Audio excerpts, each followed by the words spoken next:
Hey, hi everyone. So today we are going to discuss a very important topic that is study method of psychology.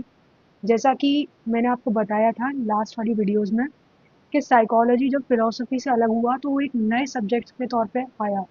तो जब कभी भी आप नए subject को देखते हो तो उसके अंदर पढ़ना क्या है, उस सब्जेक्ट को पढ़ना कैसा है, ये चीज़ उस टाइम पर डिसाइड हो रही थी। ठीक है। अब अलग अलग साइंटिस्ट आए, अपनी अपनी डेफिनेशंस लेकर के आए कि भाई अगर तुम माइंड को पढ़ोगे तो तुम साइकोलॉजी पढ़ रहे हो। किसी ने बोला कि तुम अगर किसी की कॉन्शियसनेस को पढ़ पा रहे हो, तुमने उसको हर्ट किया, उसको मान लीजिए पिंच किया, उस टाइम पे उसने क्या कॉन्शियसनेस दिखाई, क्या ये साइकोलॉजी हो गई। तो अलग अलग साइंटिस्ट अपने अलग अलग जब डेफिनेशंस लेकर के आ रहे थे तो उन्होंने उस उस चीज़ को पढ़ने के लिए अलग अलग स्टडी मेथड भी निकाले। जैसे कि इंट्रोस्पेक्शन मेथड पहला मेथड है हमारे पास। तो जैसे मैंने बताया था आपको, स्ट्रक्चरलिस्ट जो थे कौन कौन थे, एक तो थे आपके विलियम वुल्फ और उनके जो स्टूडेंट थे दैट वाज टिचनर, जिन्होंने वॉलंटियरिज्म को नाम दिया स्ट्रक्चरलिज्म। ठीक है। तो बेसिकली उसको नाम देने वाले कौन थे, टिचनर ही थे। ठीक है। तो इंट्रोस्पेक्शन जो मेथड आया तो इसमें किसका कंट्रीब्यूशन था, स्ट्रक्चरलिस्ट का, है ना, propose by Titchener and used by Wolf. ठीक है। इसका मीनिंग क्या होता है, experiencing the feeling inside you. मतलब जैसे कि मॉन्क होते हैं वो अपने अंदर की फीलिंग्स को जान पाते हैं। दूसरों की चलो उनके पास तो दूसरों की फीलिंग जानने की भी वो होती है, लेकिन जो लोग अपने अंदर की फीलिंग जान पाते हैं that is introspection. Introspection means अंतःक्रिया।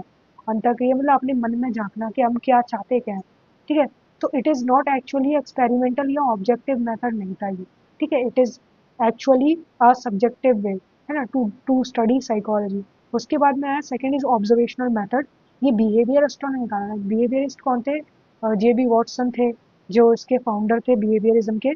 तो उन्होंने क्या बताया कि नेचुरल एंड पार्टिसिपेटिव ऑब्जर्वेशन होगा। मान लीजिए कोई टीचर है या किसी स्टूडेंट को कोई प्रॉब्लम है, तो वो उसको ऑब्जर्व कैसे करेगा, मान लीजिए वो कहीं, है ना, मतलब उस तरीके से ऑब्जर्व करना है कि उसको पता ना लगे कि उसको ऑब्जर्व किया जा रहा है, जिससे कि उसकी प्रॉब्लम का एक साइंटिफिक वे में एक मतलब वो हो सके उपचार, है ना।